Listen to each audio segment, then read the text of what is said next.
O formato a gente escolhe de acordo com o tipo de planta.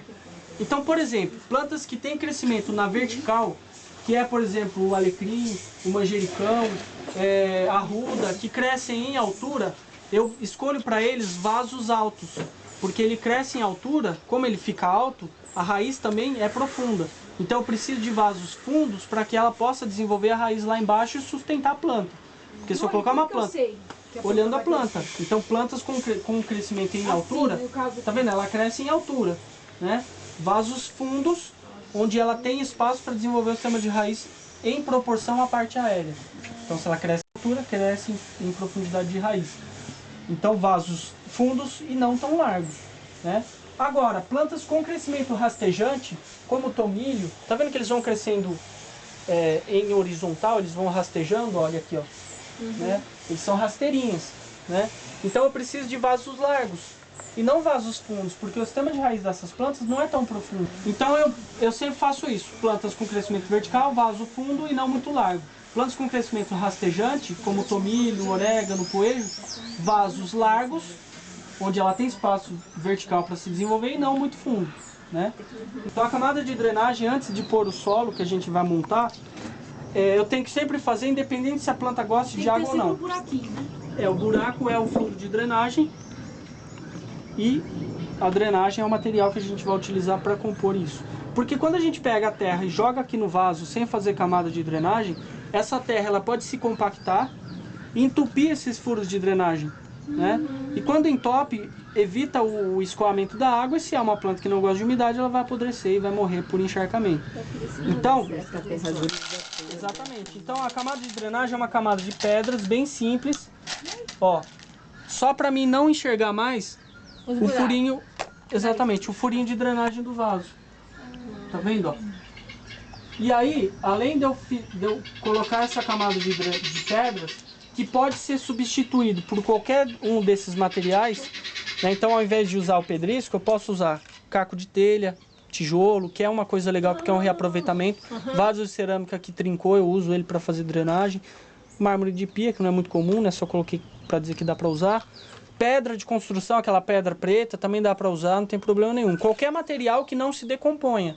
O que é essa bolinha aí? Isso daqui é argila expandida, que as pessoas usam muito para fazer drenagem também, eu encontro em floricultura. Ah, tá. Isso daqui é cubo de cerâmica, né, que vende em floricultura também, as pessoas usam para fazer drenagem, então também é bem interessante.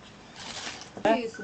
Isso aqui é manta geotexto, bidim, manta de drenagem. Eu não gosto de usar isso aqui no fundo, porque a planta enraiza nesse material. Aí quando eu vou passar para um vaso maior, ou mexer com a planta, tirar ela daquele vaso, passar para um outro vaso, ou passar para o solo, tá tudo enraizado aqui, eu tenho que cortar para poder tirar esse material, então não é interessante usar ele para fazer drenagem. Agora a gente vai fazer o solo, justamente de acordo com cada tipo de planta. Então se é uma planta que gosta de bastante umidade, a gente vai fazer um solo argiloso, para segurar mais umidade, isso vai ajudar muito na irrigação depois, não é? Então a gente já fez drenagem, escolheu o vaso, agora vamos preparar a terra. Então a gente vai fazer esse solo aqui para plantas que gostam de umidade, lírio, antúrio, samambaias, copo de leite, né? Plantas que gostam de bastante umidade. Então para essas plantas a gente vai usar, aqui antes de começar a composição eu tenho terra vegetal ou humus ou esterco de gado, né? Que vai ajudar a compor o solo. Isso daqui é um material poroso, vai dar porosidade para o nosso solo, vai ajudar na oxigenação. E além disso tem bastante nutriente importante que a planta precisa para poder crescer. Essa terra vegetal é aquela ali? Que eu faço ali. Tá. E esterco de gado também, tudo misturado Ela é a mesma aqui. coisa que aquela terra preta que a gente Isso, compra, exatamente. no saco. Exatamente, a terra preta, né? Só que nunca deve plantar só na terra preta. Porque as pessoas fazem isso, compra a terra preta, acha que é a terra boa. E planta só nela. Só que a terra preta, esse material, ele, com o passar do tempo, ele tende a ficar compacto. E aí quando ele fica compacto, ele vira um torrão ali, vira um tijolo ali, você vai cutucando, quase nem consegue. E quando acontece isso, é porque não tem areia. É porque não tem areia no solo. E quando não tem areia, fica compacto, dificulta a oxigenação do solo, dificulta o próprio enraizamento da planta e retém mais água. Porque como ele fica muito compacto, segura mais água. Então esse material não pode plantar só nele, tem que plantar nesses três. Né? Então esse vai conferir bastante nutriente para a planta e porosidade para o solo. só que a longo prazo tende a ficar compacto. Esse daqui é terra comum, terra de jardim, terra vermelha, terra do barranco aí, que vai dar estabilidade para a planta e já é um solo formado. Então tem nutriente importante como fósforo, magnésio, que a planta utiliza para poder crescer também. E areia? Na Areia, proporção, os três? não, dependendo do tipo que a gente usa uma proporção diferente, né? A areia é importante justamente para não deixar esse material, esses dois, ficar compacto. Então vai conferir porosidade para o solo também. Né? Isso daqui é uma porosidade inicial, porque ela tende a ficar compacto a longo prazo. Mas isso aqui não fica compacto nem a pau. Não. Extremamente... né? Não tem como. Só lá o pessoal que está fazendo aquelas palmeiras, naquelas ilhas em Dubai, não sei se vocês viram, que compacta a areia muito bem. Mas aqui não acontece isso. Comprei terra. Então aqui eu tenho os três tipos, e embora sejam os mesmos materiais que a gente fez os três, a gente vai ver que o resultado é bem diferente, ó.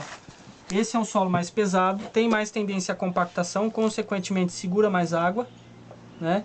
Esse aqui ele não fica tão compacto, ele é um solo mais leve, e esse aqui é praticamente só areia, então é difícil a gente compactar esse solo. Então, se a gente pegar cada um desses solos e colocar eles em cada vaso, né? Pega 3 vasos e preenche cada vaso com um tipo de solo desse, e põe a mesma quantidade de água nos 3 vasos, esse solo aqui é como se ele retesse, né, segurasse 75% da água que eu molhei, então ele escoa 25%.